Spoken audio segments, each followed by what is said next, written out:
بسم اللہ الرحمن الرحیم ایاک نعبد و ایاک نستعین۔ آج سے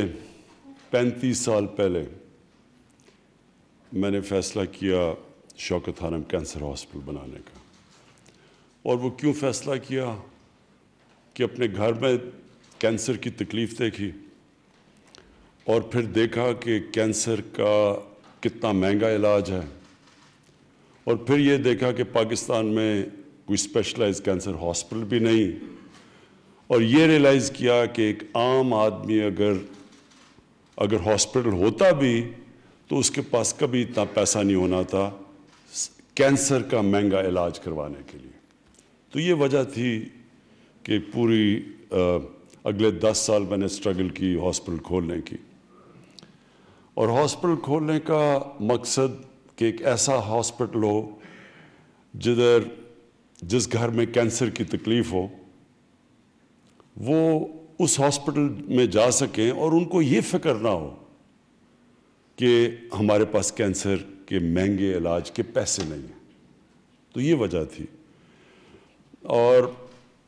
جب کینسر ہاسپٹل کھلا آج سے 25 سال پہلے، تو مجھے اس کی سب سے بڑی خوشی یہ تھی، وہ بیچارے لوگ جو کبھی سوچ بھی نہیں سکتے تھے کینسر کا علاج کروانے کے لیے، وہ اس ہاسپٹل میں آج بھی آتے ہیں اور ان کا علاج مفت ہوتا ہے، اور ان کو مکمل طور پہ ایک وہ ٹریٹمنٹ ملتی ہے جو ایک طرف پیسے والے کو ٹریٹمنٹ مل رہی ہوتی ہے اور ایک طرف مفت علاج پہ ان کو ٹریٹمنٹ مل رہی ہے۔ کوئی ڈاکٹرز نرسز فرق نہیں کرتے، انسانوں کے اندر ایک ہی طرح کا علاج ملتا ہے۔ تو میں یہ سوچتا تھا تب کہ کبھی اللہ نے موقع دیا تو پاکستان میں ایک ایسا ہم سسٹم لے کے آئیں گے کہ غریب گھرانے کے اندر اگر کوئی بیماری ہوتی ہے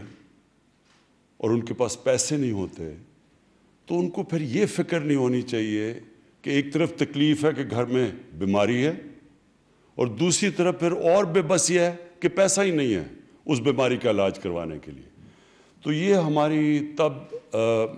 جب میں پولیٹکس میں آیا، میں نے کہا کہ اللہ ایک دن مجھے موقع دے گا تو میں یہ سب سے پہلے چیز کروں گا، اور میں جن گھروں کے اندر اس طرح کے واقعہ ہو چکے ہیں کہ گھر میں بیماری اور پیسے نہیں ہیں،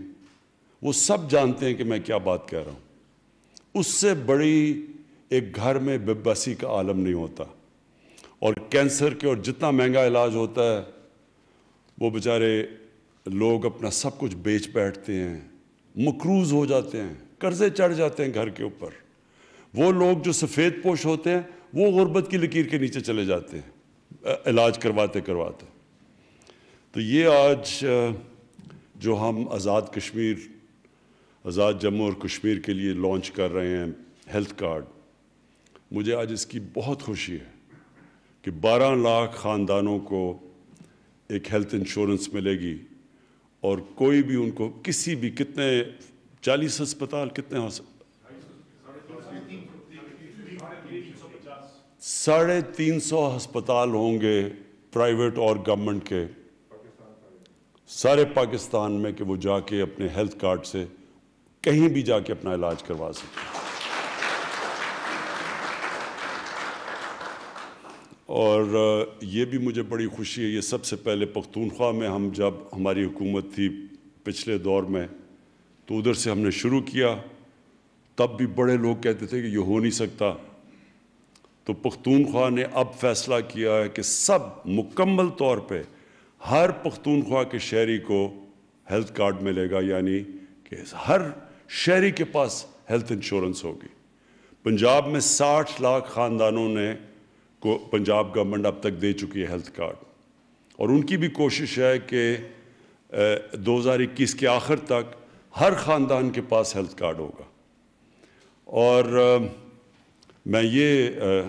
آزاد کشمیر کا میں اس لیے خوش ہوں کہ دوسری طرف کشمیر میں لوگوں کو پتہ چلے گا جو آج کل بڑی مشکلوں میں ہیں،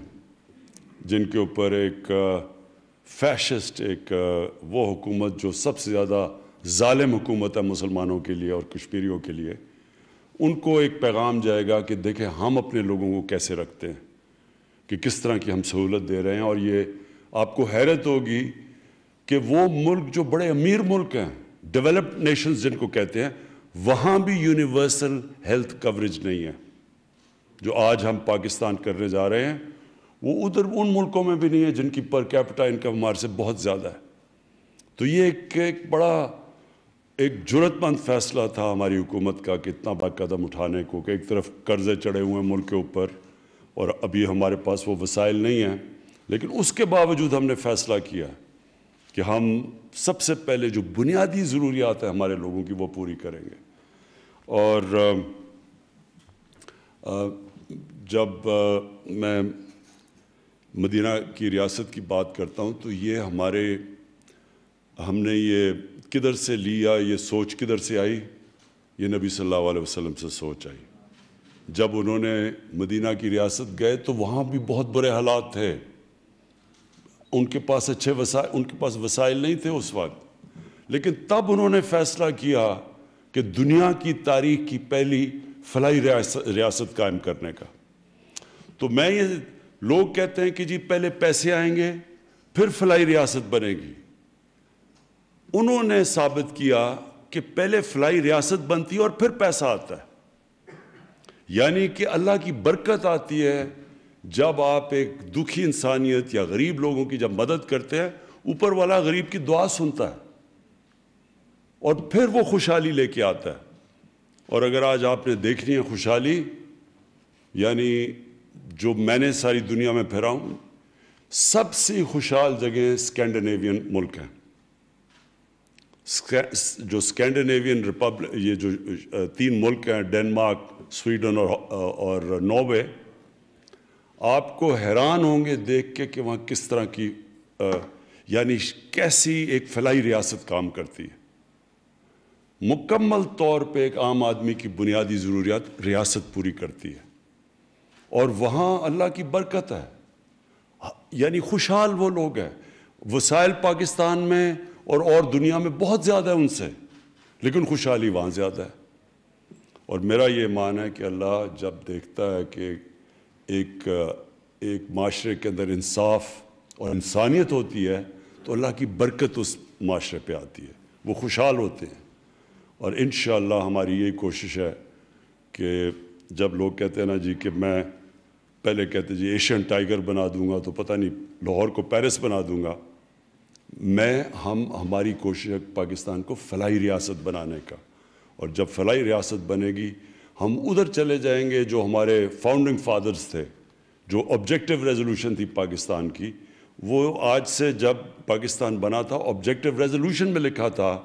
کہ پاکستان نے ایک اسلامی فلاحی ریاست بنی تھی. ہم اس سے دور چلے گئے اور اب ہماری کوشش ہے کہ واپس جو ہمارا مقصد تھا اس ملک کو بنانے کا، اس مقصد کے اوپر واپس آئیں. اور آج یہ بہت بڑا قدم ہم نے اٹھایا اس طرف. بہت بہت شکریہ.